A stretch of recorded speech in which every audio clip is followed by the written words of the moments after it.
It's a bit in town. No, when I say today, that's not dropping, that's today. Yeah. I know we did New Year's Eve, and I've never felt so. And we did the 5:30 show. Oh! Yeah, I've never felt so much pressure to be funny on New Year's Eve because it literally could be a lot of their last New Year's Eve. Oh yeah, and The last one. first time I moved down here as a disc jockey, I did a party at a country club, 7:30 to 10:30. In the morning. No, at night, but that was it. Then I've done other parties where they've had 3 seatings, and you do Auld Lang Syne at 9, 10, and 11. Is that for the Alzheimer's patients? No, that's So for you just keep singing it over and over again? No, it's they're going to bed right after that. My favors, I did a show recently at a place like that, and they said, before we bring up our comedian, we'd like to pause and remember those who left us in the past year. Yeah. Oh, that's And then they something say, to follow. and now, ladies and gentlemen, it's time to laugh. No, it's not. Yeah. Strangest clubs you played at, Bill? Well, I did an Italian restaurant once. Oh, I'm going to say that next week. Oh yeah. That's it. I haven't done, just the typical. I did a couple of strip clubs once. A guy decided he wanted to put on a show. Vegas, they have a burlesque show now called Sin City Comedy Club. Yep. And so you have a comic go up, and then you have a dancer go out, and then you have a comic go up, and another dancer. Like the old comes out. vaudeville days. Like the old vaudeville days. And I find those very distracting shows. Nobody, Distracting for you or? For me, absolutely. The audience doesn't get it either, so they're a little confused. But that's okay. I'm ready for them to do that. But you're so used to just being in a green room and being in your element, and then the girls come in and they're just having a conversation with you, and they're changing right in front of you, and they're just so used to it. And as a comic, you're not used to getting to do that unless you buy them a lot of drinks and you're real funny on stage. But now she's just doing it in front of you and still carrying on a conversation about her kid and going to the public library. And it's like, eye contact. I don't know what to do with my face. I was coaching college basketball back in the 80s, and I'd go up and, I wasn't that much older than some of my players because there were a lot of military guys coming out.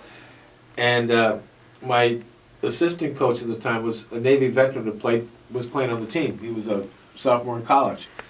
And he comes to me and says, Coach, you better come downstairs to the locker room. I says, we're playing at this liberal arts school in Bradford, Massachusetts, Bradford College. I said, what's wrong? Steve, I'm going to do this. He says, no, you better come downstairs. So I walk downstairs to the locker room, and I walk in, first thing I see is naked women. I turn around and go out. He says, no, Coach, you're in the right place. They were co-ed locker rooms. Oh, wow. And That's the way it was. And I said to the other coach, I says, you're doing that on purpose. My guys won't be able to run or do anything. Well, I did the part of the USO tour a couple of years ago, and I've done. Thank you for doing that. Thank you very much. It was my pleasure. But we went to one base in the Middle East that's run by the Swiss, and it was the first co-ed military base I'd ever been to, right? And co-ed bathrooms and the whole thing. And I've never seen soldiers so clean, ever. And in the Middle East, yeah. So everybody's showering. That is amazing. Cowboy Bill, you're here. You did New Year's Eve, and you're here for the rest of the weekend. One show tonight, 8 o'clock. Show Thursday, Friday and Saturday, 8:30 shows. Mark does the pasta specials, 8 pasta specials for $9.95, and you'll hear about him tomorrow on the show. And he does some great stuff where people come out.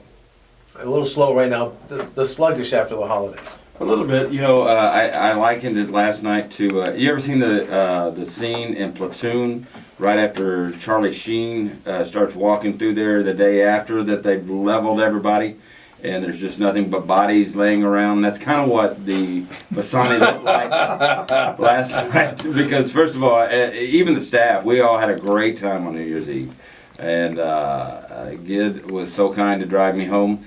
And I don't really remember the thing, but we woke up hugging, and so we brought in the New Year right, and then we did the show last night. So it'll pick up again. There's an old saying though in show business: you do a lot of these comedy clubs on Wednesday and Thursday to get used to the room. Friday you feel pretty good. Saturday you feel like a comic god, and you do Sunday so you don't ask for more money the next time you come out.